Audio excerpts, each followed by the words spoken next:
매주 금요일 당 대표 시간입니다. 여야 대표를 맡고 계신 두 분 함께합니다.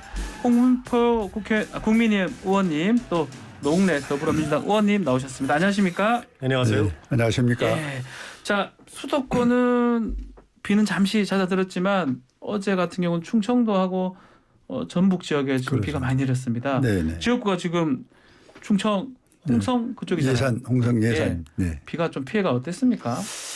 뭐 서울에 비교하면은 피해는 좀 작았습니다만은 그래도 농작물에 침수가 많이 돼서 앞으로 생산돼야 할 뭐 여러 가지 밭, 과일, 채소 이런 것들이 큰 타격을 입지 않나. 큰일이네요. 지금 불안하게 생각을 하고 있습니다. 자, 의원님 마포 쪽이시잖아요. 예. 마포는 그래도 조금 제가 생각에 제가 마포 쪽 계속 있어서 그런지 예. 약간 고지대라서 조금 덜했던 것 같기도 하고요. 과거에는 상습 침수 예. 지역이었죠. 대표적인 망원동 예전에는, 쪽에는 예. 이제 좀 저 서쪽으로 내려가는 네. 낮은 지역이 있어서 그래서 뭐 그때는 뭐 대표적으로 비만 오면 예. 마포에는 물이 잠겼는데 지금 이제 뚝뚝 쌓고 배주장을 이제 키워서 예. 지금은 이번에는 그래도 다행히 예. 싱크홀 뭐 몇 군데 있긴 했지만 하여튼 큰 피해가 없이 다행히 그렇게 됐습니다. 어떻습니까? 두 분 이제 지역구 의원님이신데 지역구에 그렇게 막 일이 생기면 뭐 거의 진짜 아무것도 못 하시는 거죠. 그렇죠. 이제 정신 그건 하나도 없는 거죠. 예. 그럼요. 이번에는 뭐 저 정도 뭐 115년 만에 네. 온 폭우다 이러면 예. 사실 비상 아닙니까? 예. 근데 저렇게 많은 비가 집중호우가 왔는데도 비상 상황이 안 보였던 게 문제인 거죠. 예. 예. 얘기 좀 하고 그러면 좀 질문들 마포구청장 네. 얘기를 좀 해야 될 것 같은데요. 네. 그것 때문에 논란이 많이 됐었습니다. 네. SNS에 또 아마 좀 판단을 좀 잘못했는지 네. 올리고 그랬었거든요.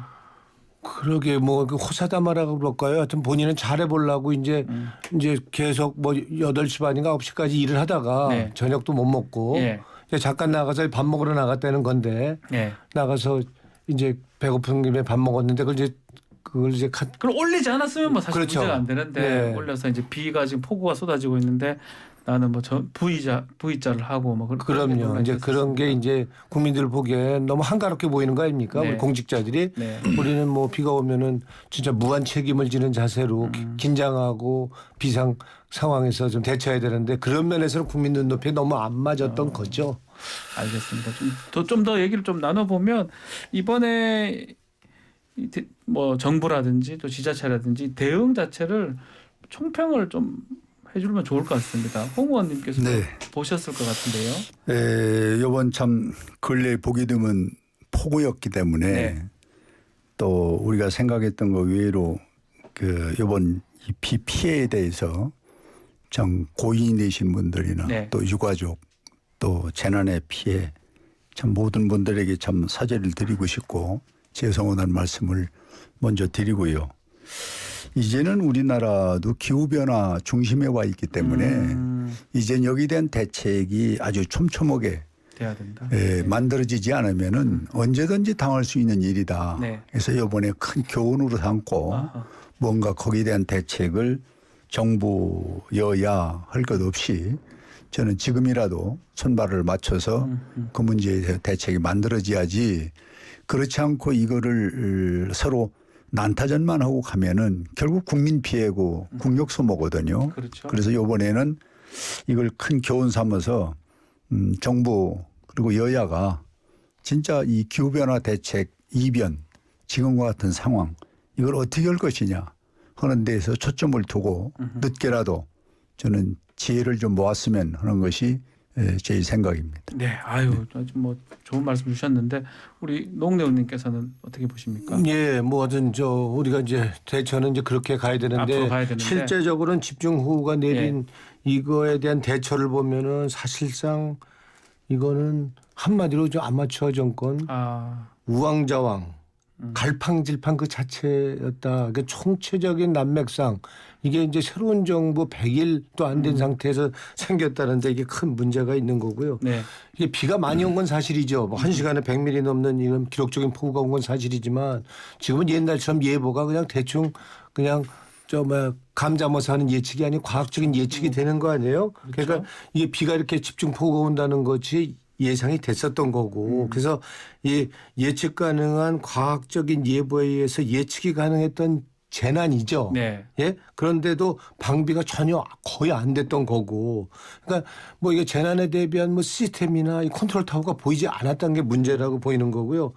실제 이제 가장 비가 집중호우가 내렸던 이제 8일 밤 9시경에 이제 윤 대통령은 이제 집으로 가버린 거 아닙니까? 그 부분이 참, 사실상 참모들이 문제가 있는 거죠. 참모 잘못이다 이거는. 그렇죠. 이게 예측 가능한 이런 재난이라면 당연히 좀 대기 좀 하셨다가 어떻게 할 건지 이렇게 봐야 되는데 그냥 집으로 가게 한 것도 이건 문제가 있었던 거고요. 당연히 대기했다가 뭐 집무실에 있든지 아니면 국가위기관리센터로 가든지 아니면 저 시도와 다 연결되어 있는 종합청사 종합 상황실로 가시든지 이렇게 가도록 해서 해야 되는 거 아닙니까? 네. 근데 집으로 간 것도 문제고 적어도 저렇게 비가 많이 와서 내일 아침이 아니고 다음 날 내내 비가 계속 쏟아질 거다라고 예측이 된 예보가 됐다 그런다면 적어도 그 전날 밤 우리 관련 공무원들은 비상 철야 근무하도록 조처가 됐어야 되는데 엉뚱하게 그 다음 날 공무원들은 2시간 있다가 11시까지 근무하라. 출근을 늦춰라. 그러면 재난 대비는 재난 조치는 누가 합니까? 소닭은 누가 먹이 줄 거 거름 줄 거고 소는 누가 키우나 이 말씀이시죠? 그렇죠. 예. 그러니까 이거는 도저히 앞뒤가 안 맞는 대응을 했다는 점에서 이거는 지금 뭐 또 이런 얘기가 나오는 거 이게 나라냐라는 얘기가 나오는 거 아닙니까? 그래서 참 안타까운 거고요. 국민들이 지금 이번 재난 대처하는 걸 보면서는 이게 걱정 태산에다가 이게 불안을 느끼는 거고요. 그래서 이거는 이건 국정 쇄신, 그러니까 이 인사 쇄신의 전면적인 쇄신 이런 거가 수반되지 않으면 지금은 백약이 무효다 하는 심각하다고 보시는 거예요. 국민들의 민심을 우리 윤석열 정부가 읽어야 되겠다. 지금 심지어는 어저께 발표된 건데요. 네. 미국 여론조사 기관 모닝 컨설턴트가 여론조사한 거에 보면은 윤석열 정부 지지도가 20% 벽이 깨졌습니다. 19%라고 이렇게 나오는데 저는 참 19%. 외국에서도 이렇게 조사를 하는지는 참. 그러니까 그게 이 8월 2일 날 조사한 것보다 그러니까 이제 9일 날 기준으로 5% 포인트 좀 빠져갖고 19%가 나왔단 말이에요. 그러니까 우리 이제 여론조사 기관들의 조사를 봐야 되겠지만 지금은 그냥 당장 그냥 넘어가서 될 일이 아니고 정말 이건 인사 쇄신이 있어서 검찰 측근들 그리고 뭐 지인 채용한 거, 사적 채용한 거 포함해서 지금 전문성 없는 이런 장관들 좀 바꿔야죠 이제. 홍 의원님 다 여쭤보겠습니다. 좀 요거 하고 합쳐서 또 어제 있었던 수해 복구 현장에서 약간 발언 논란요. 비 왔으면 뭐 하는 김성원 의원 발언 논란 포함해서 글쎄요 지금 계속 이게 뭔가 해결을 해야 되는데 더 나빠지는 모양새로 가는 거거든요. 그 부분까지 말씀 한번 주십시오, 홍 의원님. 어제 소해 현장에 복구하러 나와가지고 그런 그 참 철없는 발언을 한 데 대해서는 저도 당원의 한 사람으로서 죄송하다는 말씀을 드리고 아까 노 의원 말씀대로 이 집중 폭우가 이제 국제 세계적으로 보면은 가장 잘 된 데가 이제 독일이라고 보건데 그게 80mm 기준으로 했는데 이번에 100mm에서 150mm, 200mm까지 폭우가 온 데 대해서는 사전 시설이 아니면은 갑자기 할 수 있는 이 치수의 관계는 아닌 겁니다. 막을 수 없는 거라는 거죠. 뭐 막을 수 불가능한 것들이 있죠. 예를 들면 강남 같은 경우 지난번 문재인 정부에서 한번 순환을 겪었던 거 아닙니까? 그게 또 이번에 답습이 됐단 말이에요. 그래서 이건 누굴 탓할 게 아니라 이 집중적인 이렇게 불가능한 것이 왔을 때를 사전에 우리가 알았다면 지금 대비를 그동안에 공사를 했던지 대책이 없었다는 부분에 우리는 그리고 3개월밖에 안 됐는데 이런 치수의 문제를 치유를 어떻게 갑자기 뭐 땅을 파고 뒤집고 하겠습니까? 그래서 저는 그것이 문제가 아니라 그때 당시에 있을 때 그 매뉴얼이 지금 우리가 상당히 부재 현상인 것 같아요. 저희들이 보더라도. 그리고 이제 대통령께서 일찍 퇴근은 아까 부분 지적을 하셨는데 물론 뭐 야전 침대 놓고 이 방가에서 밤새면서 진두지 하면은 더 좋았겠죠. 그러나 그렇지 못하고 여기 총리나 그리고 또 이 주무장관에게 그때그때 보고를 받고 지시한 것은 나름대로 대통령의 역할은 있었지만은 국민이 보는 잣대 또 네. 야당이 보는 잣대는 좀 미흡한 데가 있었지 않겠냐 이렇게 전 개인적으로 시인을 합니다. 네. 그리고 이제 마지막으로는 과연 그러면 이런 부분을 어떻게 할 거냐는 것이죠. 앞으로 예. 제일 중요한 것이 저는 그 부분입니다. 앞으로 추석은 다가오고 추석도 있고요. 예. 네. 그래서 사회적 소위 취약계층 그 지역별로 지금 다 나와 있지 않습니까? 예. 이 부분을 이제 우리 정부 여야가 전 공동으로 이 부분을 빨리 치유할 수 있고 대책을 만들 수 있는 것이 이 상황에서도 난 급선무다. 그리고 아까 되풀이했던 얘기지만은 이제 기후변화 중심에 이 대한민국도 와 있기 때문에 이런 이제 비, 눈, 태풍 이게 앞으로도 얼마든지 있을 수 있거든요. 그럼 이것은 여야가 함께 하지 않으면 안 됩니다. 그런데 마치 이것이 이제 정쟁의 도구로 삼아 가지고 이야기를 하는 것은 이 불난집에 부채질하는 거죠. 그래서 이것은 우리 국민들이 볼 때는 바람직하지 않고 이제 대책을 어떻게 세울 거냐. 네. 이 부분을 좀 우리가 공청회나 토론회 같은 걸 해서 이 시민 국민의 소리도 듣고 여야 정부 함께 나는 이 문제를 풀어가는 좀 이런 대책이 당장 시급한 거 아니냐. 지금 좀 비가 이제 끝났다 해서 예. 태연하게 생각하면 안 된다. 그렇죠. 이렇게 전 주장을 하고 싶습니다. 예, 두 분 말씀 들었는데요. 또 한 가지 한번 짚어보고 싶은 게 대통령이 직접 이제 정부를 대신해서 뭐 사과한다 이렇게 얘기를 했는데 또 대통령실이 그 직후에 이건 사과 아니다라고 했다가 사과라고 했다가 사과 아니라고 했다가 이렇게 좀 메시지가 좀 왔다 갔다 하는 것 같습니다. 이 부분도 좀 국민들이 봤을 때는 그냥 뭐 사과 같기도 하고 아닌 것 같기도 하는데 굳이 저거를 기다해다 아니다 했다가 이게 어떻게 지금 우리가 평가를 해야 됩니까? 대통령이 사과성 발언했으면 사과한 거지. 예. 그게 일종의 대통령실 내부에 지금 뭔가 같은 소통이 안 되는 거 아닙니까? 혼선이 일어나는 건가요? 예, 그러면? 엄청난 혼선이죠. 예. 그리고 이거는 기본적으로 사과성 발언을 했는데 사과 아니다 이렇게 얘기하는 거는 결국에는 지금 그냥 진심으로 사과성 발언한 것도 아니라는 얘기죠. 결국에는 네. 그냥 겉으로 그냥 뭐 언론에서 좀 야단치고 비판하고 그러니까 그냥 사과하는 척 그냥 했다고 그렇게밖에 보이지 않는 거고 네. 이게 사실 이게 지금 대통령실이나 이런 지금 스태프들이 하는 것이 결국에는 모든 것이 사과를 하면은 또 혹시 또 윤석열 대통령한테 야단 맞을까 봐 그래서 그런 건지 그러니까 모든 기준이 국민들의 편익, 국민들의 이익에 있지 않고 그러니까 거의 뭐 대통령의 심리 경호 차원에서 대통령 그 눈높이에서 이렇게 바라보는 게 아닌가 하는 걱정이 앞서는 거고요. 예. 이거는 근본적으로는 대통령실이 지금 심지어는 대통령실은 검찰의 출장수다라는 얘기가 날 정도로 검찰 사람들이 측근들이 너무 많이 들어가 있고 그리고 네. 뭐 지인들의 뭐 아빠 찬스 엄마 찬스로 다 들어가 있는 거 아닙니까? 그러니까 이렇게 근본적인 지금 인사 문제와 같이 겹쳐서 일할 사람이 없는 거죠. 이건 한마디로. 예? 그래서 이게 총체적으로 지금 이 참모들의 자세에 문제가 있다고 네. 보는 거고요. 그래서 이거는 뭐 심지어는 또 측근은 또 스텝은 또 그렇게 참모 얘기했잖아요. 대통령이 비온다고 퇴근 안 하냐. 그렇죠. 시민사회수석이 그게 말입니까? 소입니까? 예?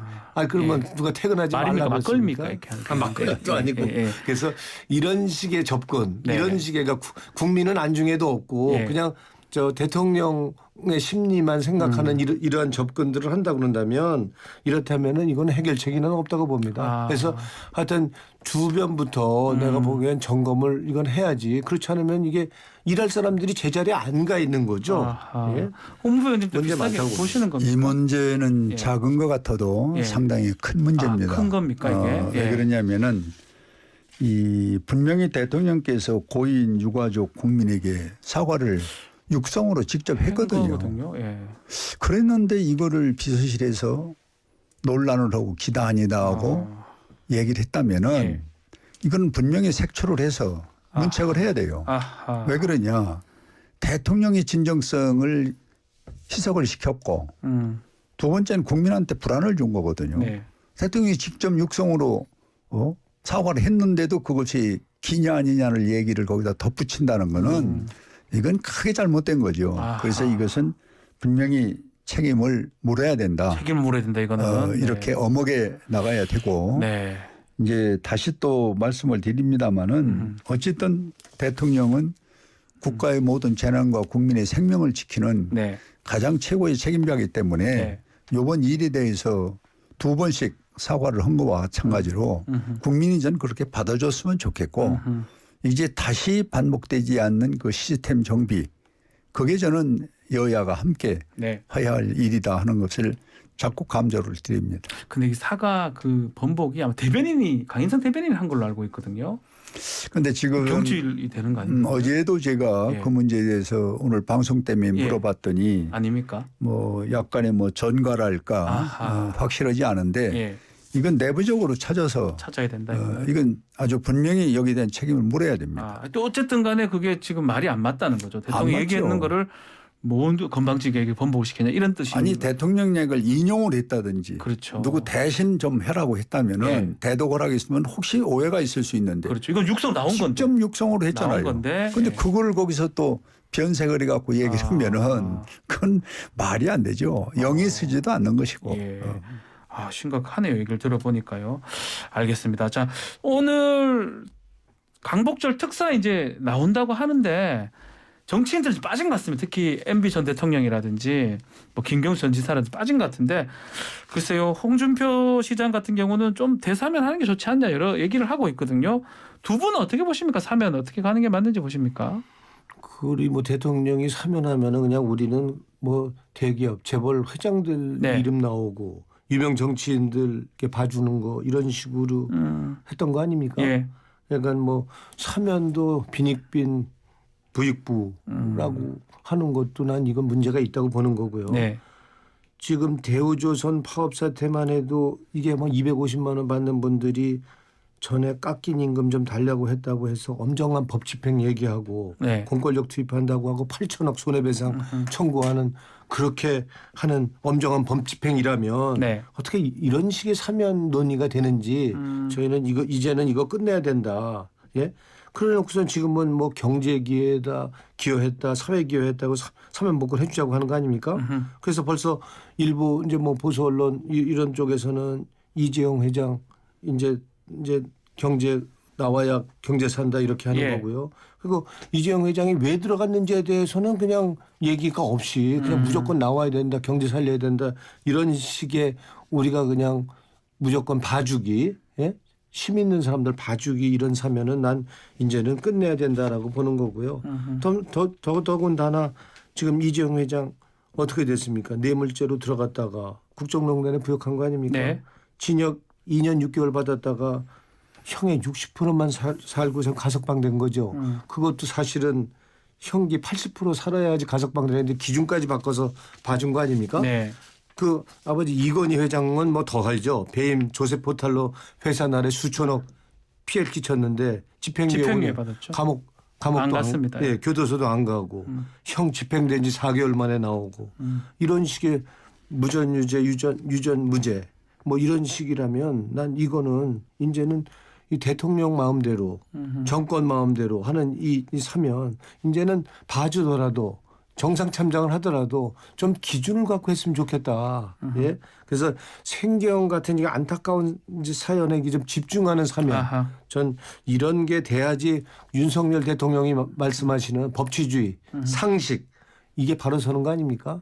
좀 달라졌으면 좋겠어요. 우리 노 의원님께서는 경제인 사면도 좀 안 했으면 좋겠다 이렇게 말씀 주셨습니다. 그런데 경제인 사면은 아마 될 것 같다는 생각이 지금 드는데. 뭐 사면 하지 말라는 건 아닙니다. 좀 기준을 갖고 했으면 좋겠다 기준을 이런 갖고. 겁니다. 어떻게 보시면 정치인 사면하고 합쳐서요? 대통령의 권한 중에서 예. 가장 큰 권한이 사면입니다. 네. 이 대통령만 할 수 있는 그렇죠. 특별한 권한이거든요. 예.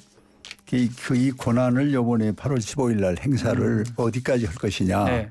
이게 국민들이 초미의 관심인데 이번 정치권이 뭐 빠진다는 소리가 많이 있잖아요. 네. 그것은 아마 지금 전국 현 상황과 여러 가지 맞물리는 현상으로 인해서 좀 빠지지 않냐 하는 그런 생각을 저는 개인적으로 가져보고 네. 이 경제 부분에 사면은 저는 이 경제가 어려울수록 이 부분은 좀 경제를 살릴 수 있다면 살리는 쪽으로 저는 사면의 방향을 대통령께서 잡으면 좋겠다. 네. 지금 얘기한 대로 뭐 생활 경제라든지 아주 어려운 서민들이 조그마한 문제를 위해서 사면을 받으면은 그 경제 활동을 할 수 있는 분들 그렇다면은 저는 풀어주는 것이 좋다. 네. 그리고 뭐 이재용 그 전 부회장 예. 이분 얘기 나왔는데 이건 어느 정권에 저는 탓할 일이 아니라 이게 지난 정부에서 오늘의 문제가 온 것이고 네. 지금 이걸 이제 소위 윤석열 정부가 푸느냐 안 푸느냐는 거거든요. 그래서 이것도 저는 지금 노 의원 얘기하신 대로 뭐 정당 정부 또는 정파를 떠나서 네. 대통령의 권한이라 하더라도 네. 매뉴얼을 좀 가졌으면 좋겠어요. 국가적으로 엄청난 손해나 불이익을 당하게 했다든지 또 국민에게 많은 피해를 주었다든지 이런 것이 격격하게 드러나면은 그 형에 대해서 아까 얘기한 대로 80% 이상 살해야 된다.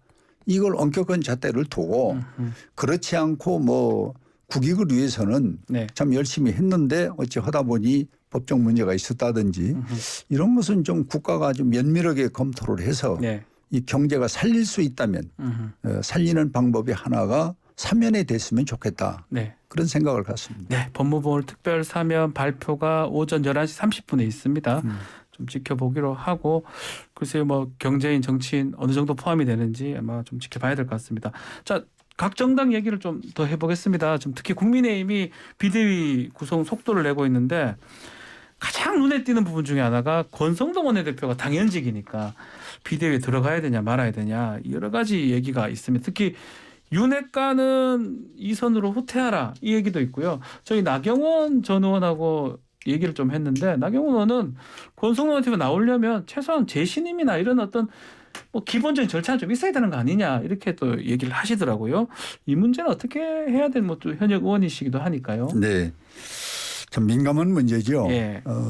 지금까지 있었던 총체적인 상황이 어쨌든 원내대표가 피할 수는 없습니다. 네.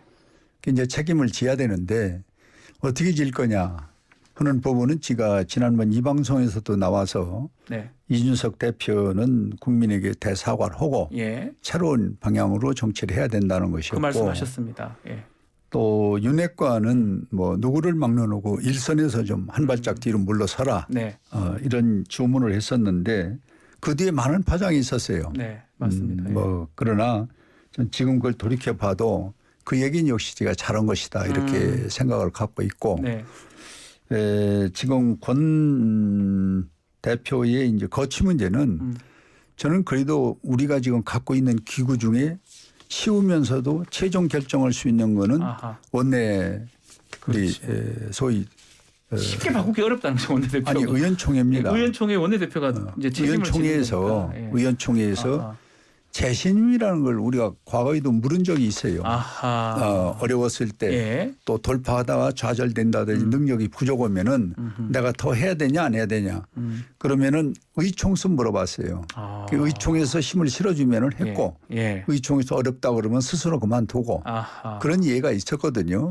그래서 누구 한 사람이 너 그만둬라 이것보다는 여러 가지 총의를 모을 수 있는 게 의총이다. 그럼 의총에서 이 문제를 한번 물어보는 것이 의총의 재신임 그렇습니다. 그것이 가장 누구든지 수긍할 수 있고 현명한 방법이 아닌가 해서 저는 그 방법을 제안을 합니다. 알겠습니다. 어떻게 보십니까 노웅래 의원님? 그 아주 우리 홍 선배님이 아주 정확하게 비대위가 뭐 그래야지 비대위가 좀 일 좀 하지 않겠습니까? 근데 이제 뭐 좀 윤핵관이 뭐 힘을 써서 실세라고 해서 저렇게 뭐 목에 어깨에 힘이 들어가 있는데 그렇게 될까 이제 생각은 하지만 하여튼 비대위라는 게 비상 대책을 해서 당을 새롭게 하는 그런 기구라고 그런다면 그렇지만 이제 그게 하여튼 당 활동을 포함해서 전반적으로 당을 운영하는 거라면 뭐 문제가 있든 없든 간에 원내대표를 빼고 가는 거는 쉽지 않을 건데 그 절차가 필요하다면 해야 되는데 현실적으로는 쉽지 않을 거다 이렇게 생각이 듭니다. 할지 안 할지도 좀 그렇고요. 자, 이준석 대표가 또 한쪽 측면에 있는데 가처분 신청을 했는데 이제 내일 모레인가요? 토요일 날 기자회견을 또 하겠다고 합니다. 어떤 내용을 밝힐지 또 이게 또 전국을 또 파장으로 소용돌이치게 할 가능성도 있을 것 같기도 하고요. 기자회견은 뭐 내일 한다는 거고. 내일입니다. 13일 날. 그리고 이제 법원에서 이제 심의가 시작되는 건 17일 날 17일 신문기일이 날이다. 잡혔습니다. 이렇게 두 가지로 지금 분류를 하고 있는데. 맞습니다. 전 먼저도 말씀드렸지만 당 대표를 한테 했던 분이 네. 당에 또 걸어갖고 소송을 벌리는 것은 예. 우선 도덕적으로나 우리 당원들이 과연 이 부분을 어떻게 볼까 하는 부분은 저는 잘못된 것이다. 네.